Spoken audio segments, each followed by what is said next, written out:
The first night Ethan moved into my apartment, I remember how small the space suddenly felt. 2 single beds, a desk between them, and walls so thin you could hear the neighbor's clock ticking. He arrived with one duffel bag and a careless grin, saying he only needed a few weeks until he found his own place. I told him he could stay as long as he needed, though I didn't realize how those words would start unraveling things I thought were secure. Ethan and I had known each other since college, the kind of friendship that forms from late-night study sessions and half-serious jokes that somehow become real memories. He'd just broken up with his girlfriend, and though he never said much about it, the way he avoided eye contact whenever her name came up said enough. I figured he needed quiet, space, maybe even company. I just didn't expect that company to become complicated. The first few days were easy. He helped cook, kept his side of the room neat, even made me laugh during mornings I would have rather ignored the world. He had this way of lightening everything, like life didn't weigh as much when he was around. But there were moments I caught myself watching him longer than I should have. When he brushed his hair back after a shower, when he stretched, when he laughed. I told myself it was just comfort, the kind that grows between close friends. Still, there was something unspoken. One night, we sat on the balcony, both half-tired from work. The city hummed below, lights blinking like tired eyes. Ethan asked about Ryan, my boyfriend. I said we were fine, though fine felt like a word too clean for what we were lately. Ethan just nodded, sipping his beer. You ever think about what makes people drift apart? He asked that I didn't answer right away. I could feel him watching me, and that weight, gentle but undeniable, made my throat tighten. I guess comfort, I said finally. People stop trying when they feel safe. He smirked, but there was no humor in it. Or maybe they start looking for something that makes them feel alive again. The words lingered longer than the silence that followed. After that night, something shifted. Ethan started staying up later, playing music softly while I pretended to sleep. Sometimes, I'd open my eyes in the dark and see the glow of his phone lighting his face, calm, focused, almost peaceful. Other times, I'd wake to find him sitting by the window, lost in thought. I never asked what kept him up. Maybe I was afraid he'd ask the same about me. Ryan visited less often. He said work was busy, that things would ease soon. I didn't argue. When we did talk, it was surface level. How was your day? Did you eat? What time's your next shift? It felt like a conversation between two people who once knew how to love but forgot the language. Ethan filled the spaces Ryan left behind. He noticed things Ryan didn't anymore, when I changed my haircut, when I skipped dinner, when my laugh didn't sound real. Sometimes, he'd just say, "You okay?" and I'd nod, though I wasn't sure I was. The night it started to change was nothing special. Rain tapped on the window. Ethan was sprawled on his bed, scrolling through his phone. I was reading, or pretending to. Out of nowhere, he said, "You know, you talk in your sleep." I looked up, startled. "I do." He smiled faintly. "Yeah. Said my name last night." I laughed it off, but something about the way he said it, calm, curious, almost testing, made the air feel heavier. I told him he was imagining things, and he didn't argue, just kept that same unreadable look. Later, when the lights were off and only the rain filled the silence, I lay awake longer than usual. His breathing from the other bed was steady, rhythmic. Safe, even. But every so often, I'd catch a shift, the rustle of sheets, the quiet exhale of someone not quite asleep. For reasons I couldn't name, that sound stayed with me. That I told myself nothing was changing, that everything still meant what it always had. But deep down, I knew the air between us had thickened, not with words or actions, but with possibilities neither of us dared to name. And as I finally closed my eyes, a strange thought crossed my mind, one I shouldn't have allowed. What would happen if one night, I didn't wake up alone? The night it happened, everything felt unusually still.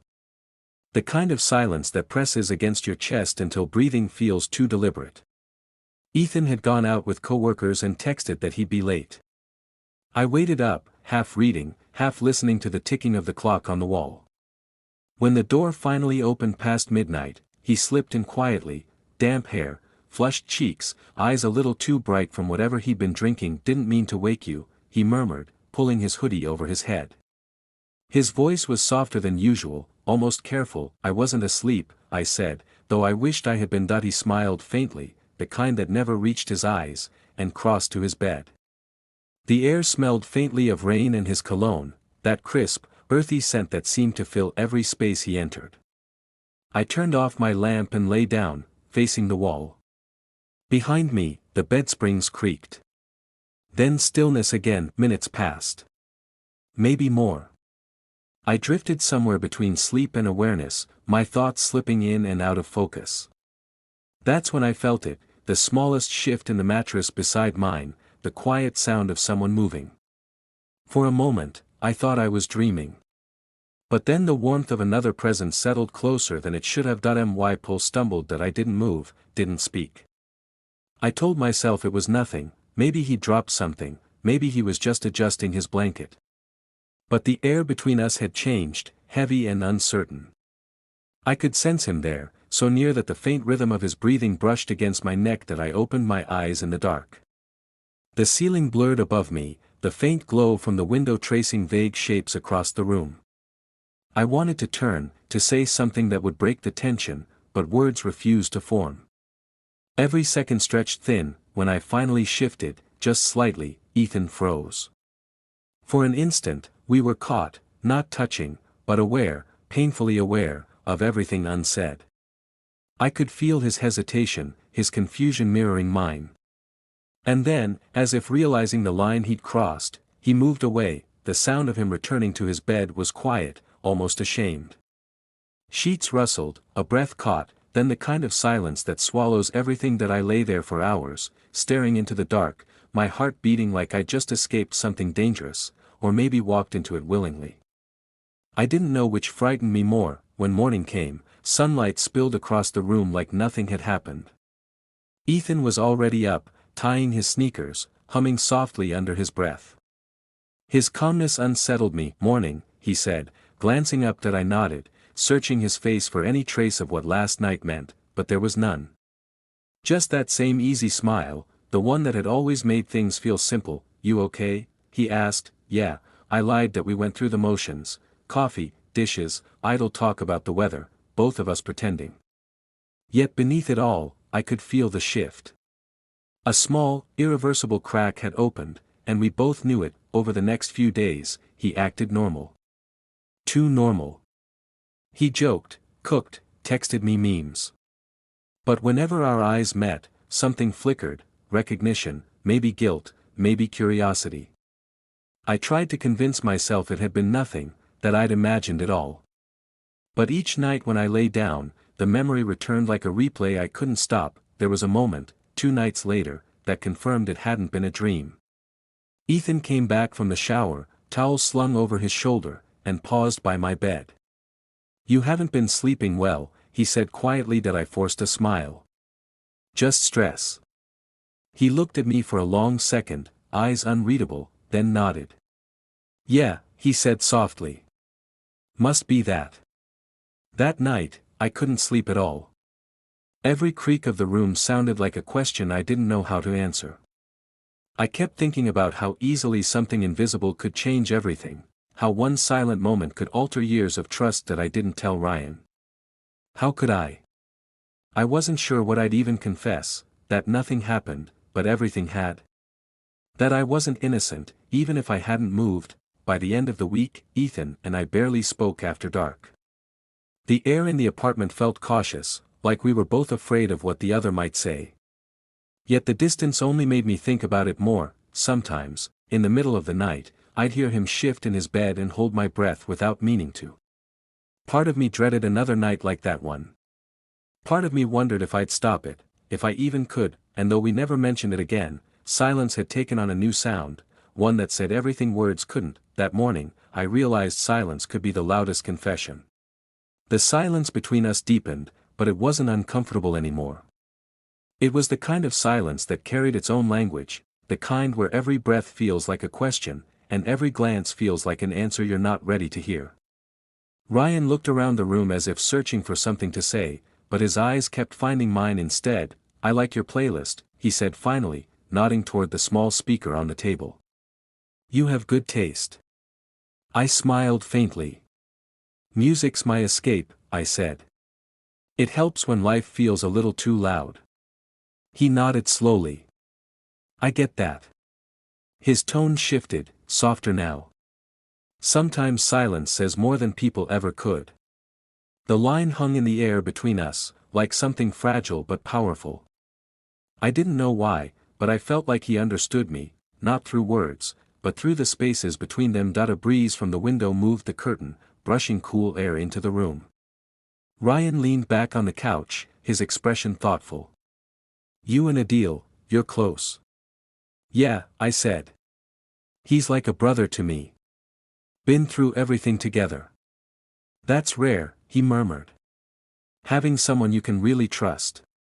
Something in his voice sounded wistful, almost sad. I studied him for a moment, his stillness, his quiet depth. There was a loneliness there that matched something in me. It wasn't attraction at first that drew me in, it was recognition that he looked at me, his eyes gentle. Do you ever feel like you're surrounded by people, but still, completely alone? The question found a home inside me before I could stop it. All the time, I said quietly. Even when I'm laughing, sometimes it feels like I'm just pretending. He nodded, like he understood that too well. Pretending gets exhausting, he whispered. For a while, we just sat there, two people who hadn't planned to share anything, now tangled in an invisible thread of understanding. When he smiled again, it wasn't polite this time. It was softer, more real. You're easy to talk to, he said. That I looked away. So are you. There was another pause. Longer this time. The kind that makes your heart race because you know something's changing but you can't name it yet. That he reached for the mug on the table, his fingers brushing against mine by accident, or maybe not. The touch was brief but electric. My breath caught, and I pulled my hand back, pretending not to notice. But I did. Every nerve noticed. Ryan's eyes met mine again. He didn't say sorry. He didn't need to. In that instant, guilt crept into the edges of my mind, sharp and quiet. Adil's laughter echoed somewhere in my memory, reminding me who wasn't supposed to be a part of this moment. But the feeling that replaced the guilt was stronger. It was warmth, comfort, and something dangerously close to longing. He leaned forward slightly. You seem guarded, he said softly. Like you carry more than you show. His words found a place I didn't want touched. I swallowed hard, unsure whether to answer. Maybe, I said finally. Maybe I just stopped expecting people to notice. Well, he said, his voice barely above a whisper, I noticed. Something in me gave way then, not fully, but enough. Enough to blur the line between right and wrong, between friendship and something more complicated. We sat closer now, though neither of us remembered moving. The clock ticked, and each second felt louder than the one before. You ever feel like something's meant to happen, he said slowly, even if it shouldn't? I hesitated. Yes, I said. But I try not to let it. He smiled, a sad, knowing smile. Sometimes trying isn't enough. There was no grand gesture, no sudden movement. Just two people sitting too close, breathing the same air, holding too much inside. It wasn't about desire anymore, it was about connection, raw, human, forbidden, but deeply real. It was about being seen in a way I hadn't been in a long time, and in that moment, something shifted, quietly but permanently. I didn't plan to feel it. He didn't plan to cause it. But somehow, we both knew the line had already been crossed. When Adil's footsteps echoed from the hallway minutes later, we didn't speak. We didn't need to, because what had happened between us wasn't something that needed words, it was something we both felt in silence. It wasn't loud, it wasn't reckless, it was just real, and that made it dangerous.